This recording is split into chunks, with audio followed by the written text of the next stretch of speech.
자, 다음 문제 보겠습니다. 여러분 어려워하는 선거 문제인데, 자, 갑국의 의회는 T기와 T 플러스 1기 모두 지역구 의원 300인하고 비례대표 의원 100인으로 구성된다. 총 그러면 400인이죠. 400인.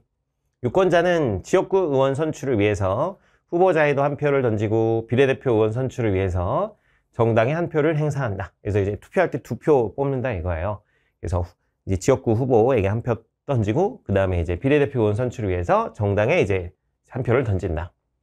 자, 갑국에서는 이 지역구 의원 선거 제도의 한계점을 보완하기 위해서 T 플러스 1의 새로운 지역구 의원 선거 제도를 도입했다고 합니다. 근데 이제 비례대표 의석은 T기와 T 플러스 1기 모두 정당별 득표율에 비례해서 배분하였다라고 해요. 뭐 다른 특별한 단서들은 없고 그냥 득표율에 비례해서 배분하였다. 뭐 이렇게 나와 있습니다. 그래서 자료 1은 갑국의 시기별 지역구 의원 선거 제도이고 자료 2는 갑국의 시기별 선거 결과이다. 뭐 이렇게 나와 있습니다. 그래서 자료 1 보시면 전국을 300개의 선거구로 나누고 선거구별 가장 많은 표를 얻은 후보 1인을 선출한다. 그럼 이제 뭐예요? 소선거구제죠. 소선거구제. 그래서 1인만 당선시키는 소선거구제. 선거구를 작게 해서 한 명만 당선시키는 소선거구제인데 여기는 선거구를 통합해서 전국을 100개의 선거구로 나누고 그 선거구별 가장 많은 표를 얻은 순으로 후보자 3인을 선출해요. 그래서 한 개 선거구에서 3등까지 당선시킨다는 거야. 자, 이런 건 뭐라고 하죠, 여러분? 중대선거구제라고 합니다. 그래서 선거구가 크게 해가지고 이제 다수의 당선인을 배출하는 걸 중대선거구제라고 하죠. 하여튼 이런 상황, 이래서 이제 원래 한 명만 당선시켰는데 3명으로 늘렸다 이거야. 3개의 지역구를 합쳐가지고.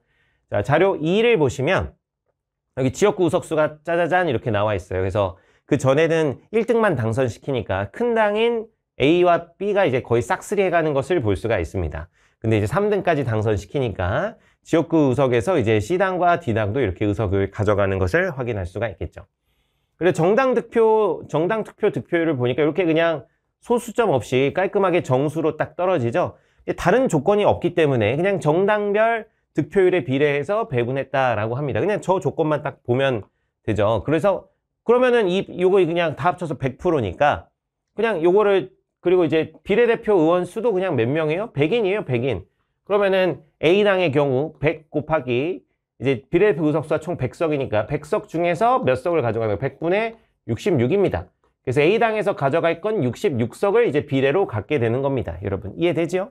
그래서 이거 어차피 다 이렇게 100 약분이 될 것이기 때문에 정당 득표율은 요거는 그냥 비례 의석수랑 똑같다고 볼 수가 있습니다. 비례 의석수랑 똑같다. 어차피 비례 의석수가 100개고 정당 득표율은 요 100분의로 계산이 되는 것이기 때문에 그래서 요건 비례 의석수랑 똑같다. 이렇게 볼 수가 있겠네요. 이해되시죠? 자, 그 다음에 보면 계속 이제 뭐 여기까지 정리했고 한번 가보겠습니다. 네, 기억 T 플러스 1기와 달리 T기의 지역구 의원 선거 제도는 소선거구제다. 그렇죠. T 플러스 1기는 아까 뭐였어? 중대선거구제였고 이때는 뭐야? 소선거구제죠. 소선거구제. 그래서 요게 맞다. 자, T기와 T 플러스 1기 모두 A당은 의회 내 과반 의석을 차지하였다. 여러분 과반이라는 건 절반을 넘겨야 돼요. 딱 절반은 과반이 아니에요. 자, 한번 볼게요. 자, 그러면은 A당이 T기 때는 여기 250석에다가 66석 해주면 A당이 총 그럼 몇 석이야? 311석이 되죠. 311석이 아니라 316석. 그래서 이제 합계 어차피 400인데 400 중에 316이면 이거 뭐 싹쓸이 한 거죠. 완전히 싹쓸이. 뭐든 다 하겠다 그냥. 그죠? 하여튼 316석이라서 당연히 과반입니다.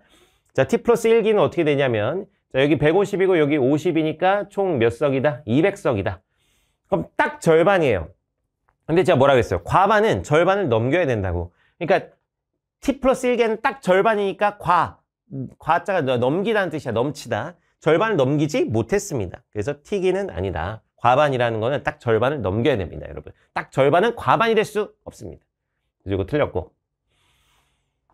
그리고 T기의 B당의 지역구 의석률은 비례대표 의석률보다 높다. 자, B당 한번 볼게요. 자, 그러면은 지역구 의석률은 요 300 중에서 얼마입니까? 50입니다.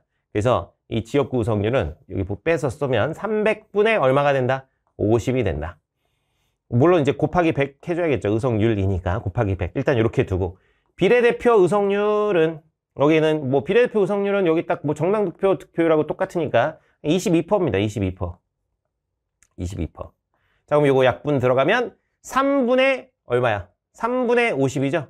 그럼 3분의 50이 얼마가 되느냐 한번 보면 3분의 50은 이게 얼마야? 3, 6, 18 하면 16.666 이렇게 나오는 거 아닌가? 그죠? 16.6666. 3분의 50은 16.6666이 되기 때문에 여기 22%보다 작죠? 22%보다 작습니다. 요건 16.666, 요건 22%니까 22%보다 작다. 그래서 지역구 구성률은 비례대표 구성률보다 낮다가 되겠습니다. 자, 그래서 이것도 틀렸고 T기의 C, D당 모두 정당 득표율보다 총 의석률이 낮다. 이렇게 되어 있는데 한번 따져줘야겠네요. 그러면 T기의 C당부터 보면 C당의 정당 득표율은 저기 나와 있지만 몇 퍼입니까? 8퍼입니다. 자, C당은 이제 8퍼, 정당 득표율은 8퍼인데 근데 이제 총 의석수에서 차지하는 건 8석밖에 안 돼요. 그럼 400분의 8 되니까 곱하기 100 해주면 총 의석률은 2%밖에 안 됩니다. 이거는 근데 사실 계산해 볼 필요도 없어요. 왜냐면은 지역구 의석수를 하나도 먹지 못했는데 비례대표에서만 먹었는데 그러면은 정당 득표율은 비례대표 의석에만 반영이 되니까 총 의석률은 당연히 낮을 수밖에 없습니다. 이 정당 득표율에 비해서. 그래서 정당 득표율보다 총 의석률이 낮다. 이거는 뭐 C당 당연히 그렇고요. D당도 사실 볼 것도 없어. 왜냐면 지역구 의석수가 뭐야? 빵석이야, 빵석. 지역구 의석수가 빵석이니까 당연히 정당 득표율보다 총 의석수는 떨어질 수밖에 없습니다. 그래도 여러분 또 쌤 그래서 계산해 주세요 라고 할 수 있으니까 잠깐 해보면 D당의 정당 득표율은 몇 퍼센트예요? 4%죠. 그러면 이제 비례대표 몇 석 먹은 거예요? 4석 먹은 거예요. 그럼 400 중에 몇 석을 먹은 겁니까? 4석을 먹은 겁니다. 곱하기 100 해주면 실제 총 의석률은 1%밖에 안 되는 거지. 그래서 정당 득표율보다 총 의석률이 낮다. C당, D당 모두 T기에 그렇다는 얘기입니다. 그래서 정답은 기억과 리을 2번 되겠습니다.